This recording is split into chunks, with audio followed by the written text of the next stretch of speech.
ঘন জঙ্গলের মধ্যে একটা বড় বাঘ আস্তে আস্তে হাঁটছে। বাঘটা নদীর ধারে গিয়ে ঠান্ডা পানি খাচ্ছে।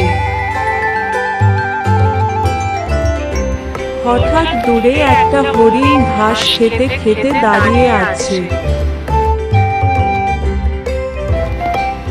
বাঘটা ধীরে ধীরে হরিণের দিকে এগিয়ে যাচ্ছে।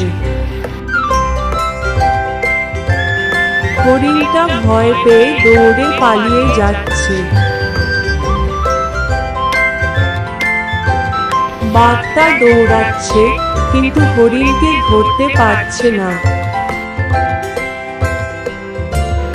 বাঘটা ক্লান্ত হয়ে গিয়ে বড় গাছের নিচে বসে পড়ছে।